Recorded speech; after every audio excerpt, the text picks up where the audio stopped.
So I'm Mark Waters with Startup Canada, and I'm here with Bruce Meloney in advance of the Sydney Town Hall.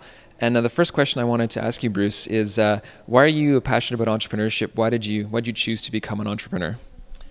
Well, I think probably growing up in the shoe business, I'm a third generation, and so I used to watch my father go to work, come home, do things at home that were, I guess, related to being work for himself. But what really intrigued me was the fact that he used to make his ads at home, and then he would make signs at home, and then he'd go down to the store and he'd put them up, and I'd sometimes go and help him. I was only just a kid. And I would watch him put everything out, and then the next thing you know, you watch it on sale. And it was incredible to watch that, and I think I got the bug. And so I went away to retail school, and came back and went into business with my father, and I just haven't looked back. I love it.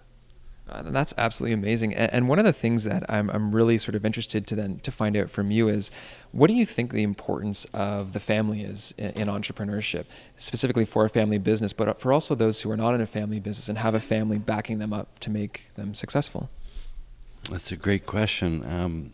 Family's the whole thing. You do it for the family, but I think one thing that we all understand it when we talk around the table after work, there's talk. So our kids grew up with it.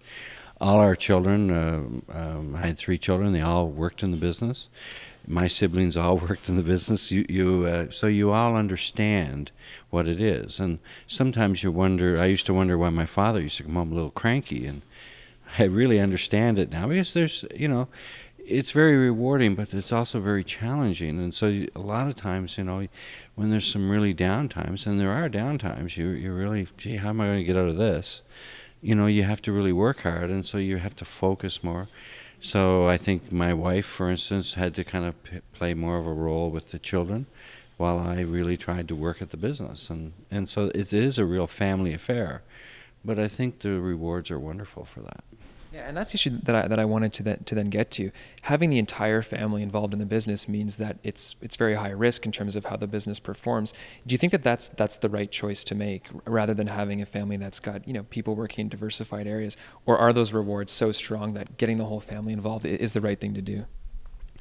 I don't really think I thought about it. I think we just our children were looking for work. It was a great opportunity because they had to react with people. We thought it would be great training for them to be able to talk openly with people, adults. And I think it paid off wonderfully for my children. My children are not involved in the business today. They've gone on to do different things. But I never pushed that they should. And they may come back. I went away and came back. I wanted to go back with my father, and so one of my children may come back yet and say, yes, I'd like to do this. But I think they got a great experience in understanding about staff. We always had some challenges. You'll always have those. How to deal with banks, that sort of thing. How to go and buy. How do you do that? I remember my daughter saying, "How can you go away and buy so many shoes?" And after a while, it becomes second nature. But I had to show her how I did that. So there was a lot of learning for her, and a lot of teaching for me. That's wonderful. And I think we heard earlier today that whether you should do an MBA or start a business, a lot of people are saying that from the entrepreneur perspective, you're going to learn a lot more in the business, which is really neat. Well, one of the next questions that I wanted to ask you is, do you see within this area, within your own business, Nova Scotia or across Canada, any particularly common challenges that many entrepreneurs are facing that we need to do a better job at supporting them to overcome? Well, I think when you're an entrepreneur, and I'm in the retail world, so I'll speak from the retail perspective, but I make my living by selling one pair of shoes at a time. And so a lot of people that come into my business, they have to learn to trust us, and there's a trust factor. And so it's a very personal experience. And so my staff have to be really great at one-on-one, and so do I. And I have to remember to say thank you to the people who come. The difference for us is today we now have to deal with the outside world, banks in particular. And banks are my biggest obstacle today in any growth because they don't treat us personally. There's no personal part of banking anymore. It's all gone to business numbers and modules, and I don't fit into that. And that's unfortunate because for a lot of people, and I know a lot of people in the retail shoe business, we're very personal about it. We're all involved in communities. We are leaders in the communities. And so when you're struggling, it's very difficult if you don't have enough financing, and it's hard to get. Especially, you're going to go through some ups, you're going to go through some downs. And when you're in the down area, that's when you need that help. And if it's not there, it's a struggle. And there's nowhere to turn some days. So you really have to have great relations with your suppliers, especially if you're in the retail end. And so I've had to cultivate great working relationships just to get through sometimes. Absolutely. And I really like that you've touched on that issue of trust, and trust for the entrepreneur, but also trust for the support community that exists around them. So the last question I'd like to ask you, if you had any kind of an inspirational message to give to people who are considering entrepreneurship for their future, whether they're young entrepreneurs or possibly people who are losing jobs right now but have a great skill set they want to forge into a business, what would that inspirational message be?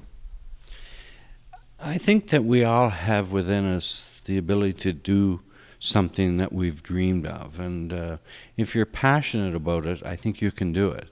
It's scary, we grow up thinking, well, let's get those government jobs. They're great futures. You get a great pension at the end of the time. But working for yourself is a great experience. You make the decisions.